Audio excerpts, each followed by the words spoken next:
Motors, back at it with another build video. I know I have not shown you this bike. You might have briefly saw it or heard me speak about it. Before I move forward, I want to give you guys the rundown of the bike, the history of it, and what has been done to it so far. This is a 1977 Yamaha XS360. It's a 4-stroke. Got the motor taken apart.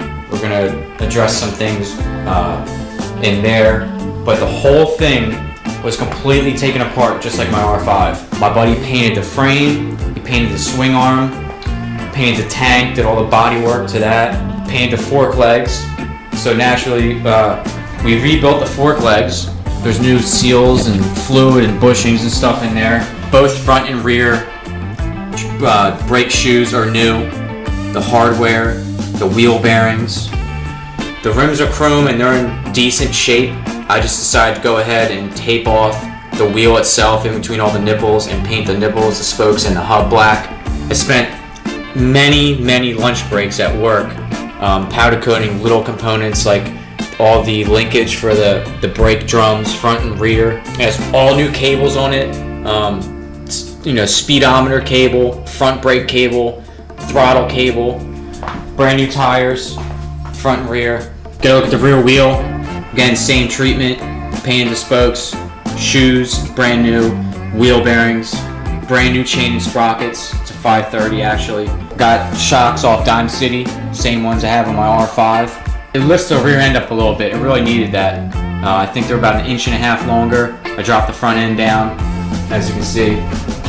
Gave it a real nice stance. Powder coated the little mounts that hold the foot peg. Powder coated the shifter.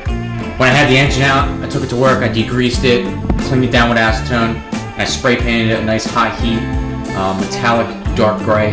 Went ahead and powder coated the cases. Took the powder coating off the Yamaha leathers, fit it with the stainless steel socket head cap screws. There was a little bit of an oil leak with the engine, that's why I took that apart. So I got a brand new gasket kit. Kickstands been powder coated, spring. Unfortunately on this side, the clutch cover, the powder coating ended up failing when I decided to brush off the powder coating on the Yamaha leathers. So I'll need to re-powder coat that, not a big deal, not a big priority right now. I actually looked at the clutch plates, they're in beautiful shape. I have the stainless hardware going around, just like I do on the reverse side. Forgot to mention, I also put brand new clutch springs in there. Went ahead, powder coated everything accordingly on this side as well. Foot peg mount, the rear brake pedal, that looks beautiful. Front and rear, the drum housing, went ahead and polished that up. Powder coated the brake stop arm, linkage in the back.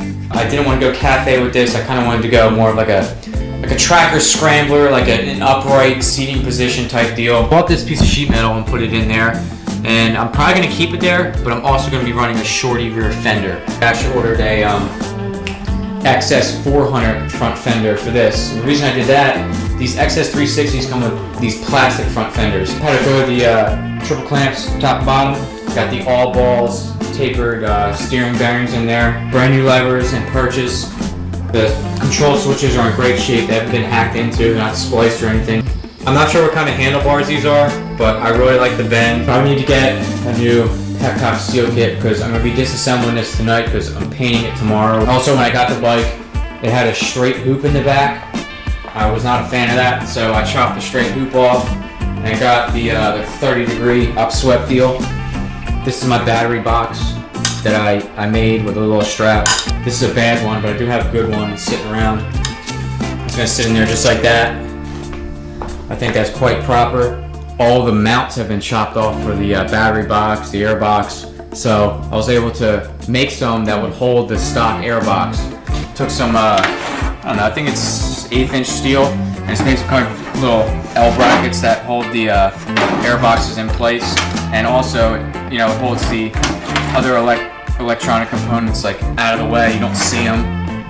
I just decided to buy a new one, and I got a really good one off eBay. Everything's there, nothing's cracked, nothing's spliced into. This is actually a brand new fuse box with the little glass fuses. The cylinders look beautiful. There's plenty of life left on the rings. Got the new gasket kit right there today in the mail. Bought new manifold boots for the carburetor because they were cracked. Everything is set to stock. They're clean. They're super clean. They're gonna run really well. This is the headlight. It's a smaller one. I like the smaller headlights. I kind of wanted the bait style where it mounts on the bottom. I still might go with that, but painting is tomorrow. I'm going to be painting the headlight bucket housing, which is going to be a dark metallic gray. I have 3 different colors picked out. Brand new ignition coils. Other things like these covers here, they've been powder coated. The Kickstarter's been powder coated. All the engine mounts have been powder coated. The bolts that hold it in. Went ahead and relocated the ignition. Got a nice bracket here. Really excited with that. Kind of gets it away from the dash setup up front. 2.5-inch speedometer, 0 miles on it. Had to make a little mount for it, which is cool. Just use the stock locations, made a little bracket, drilled some holes. Also, when the whole thing was taken apart, we did the bronze swing arm bushings. There's the side covers. As I was explaining earlier, I'm not running pod filters. I'm running the airbox with the mounts and everything that I showed you. So these are also going to be getting painted tomorrow. I have not decided on a graphic yet, unfortunately. I'm having a hard time deciding on one, but basically what I want to do is the nice checkered Yamaha decal with a round Yamaha logo. I'm going to be running like the Yamaha letters on the fenders. I think I'm going to go with something with a different shape, but it's basically going to be sitting here. I just want a little chunk hanging off the back, and I have a brake light and a license plate mount for it. This is actually the brake light right here and license plate mount combo. So that's going to be mounted right on the back, right on the fender. As far as exhaust pipes go, we have the stock headers here. They've been wrapped. We have these longer chrome mufflers. I don't like those. I'm going to be replacing those for shorter ones.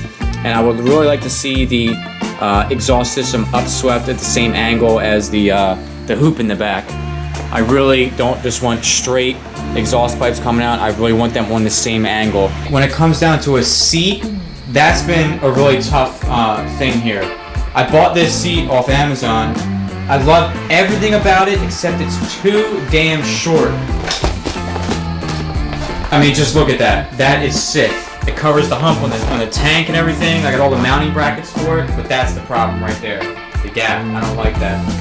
So I could chop a 2-inch section out of here and move the bar in, or I can just make a seat.